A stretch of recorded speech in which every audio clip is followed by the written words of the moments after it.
Hello everyone, it's Joseph here from Joseph M Leather, and in this video I'm going to explain an easy and simple way to design a tea pocket. You can do this through a computer program, a graphic design program, or you can just simply do this with a piece of paper and a couple rulers. So the first thing you'll need for this, if you don't have a design program, is an L-shaped ruler, a normal ruler, and just a pen or a pencil, and also a card as well. So I've drawn this out so it's easier to explain. There's a lot of lines, but I'll explain each line for you. So the first thing you want to do is just simply trace around the card that you have. So as you can see, I've traced around the card right here. The second thing is you want to know how far the card is from the border of your wallet in the stitch line. So in this one that I've drawn up is that I've said that the border from the card is going to be 7 millimeters.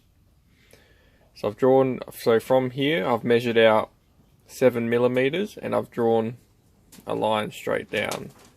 So 7 millimeters from there, from there, from there. The next thing I've done is that I've wanted to know where my stitch line is from my border. And on this one, the stitch line is 3 millimeters in off the border. On this side, I've done it by 4 millimeters by accident because I measured from there by accident. But on these two, I've measured correctly, so it's 3 millimeters. My stitch line is going to be 3 millimeters off my border. And usually I usually stitch off to 3 millimeters, like just around about there. So that's the next thing you want to consider. And then once you've got those basic principles, you can start to construct your tea pocket. So 7 millimeters off the card is just obviously if you want to make your card pocket a bit longer, you can, but this is just some basic principles. So the next thing you want to do, once you've got that information, just draw out those lines.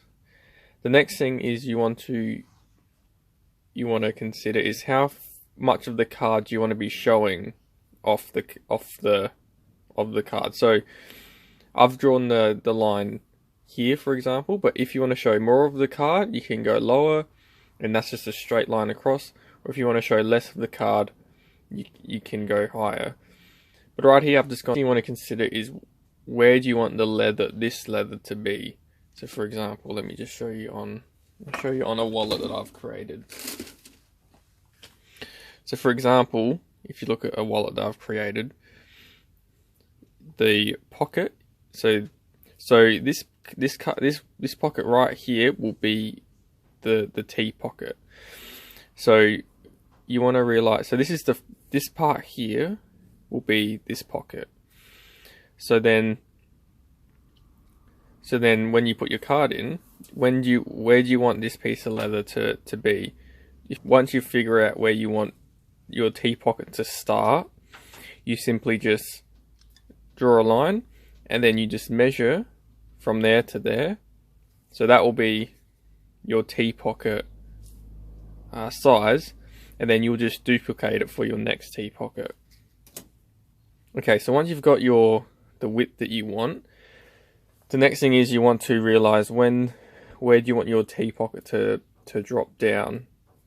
So for example, you don't want this line here to drop down here, because then the stitching is touching the tea pocket, and that's just going to add more bulk to it. So what I would do simply is that you just go back from the stitch line.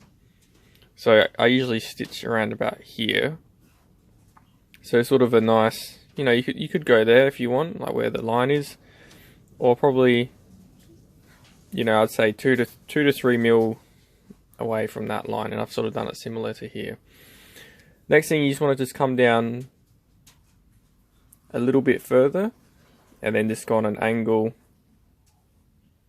and then, oh yeah, I forgot to mention as well. So if you're pretending this to be the pocket, this here to be the T pocket. Once you slide your card in, where do you want your card to sit? So just say if I want to sit the card right there, that would be the line where the card ends.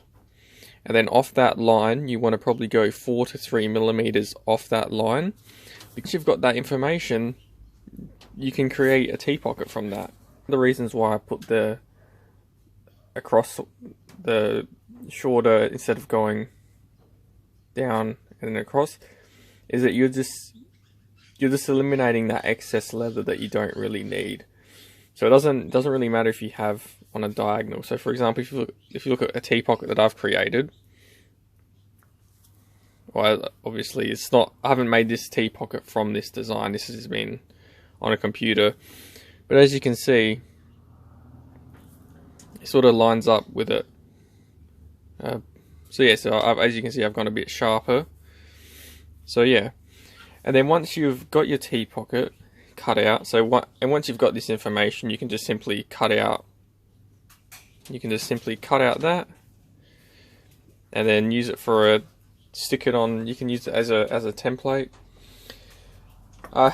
So then once you've got your T pocket like this, you want to be making sure that you skive all this, because if you have too many T pockets stacked on top of each other, it can become quite thick, and see that excess material that it's just gonna really affect your wallet. You know, it'll be quite thick.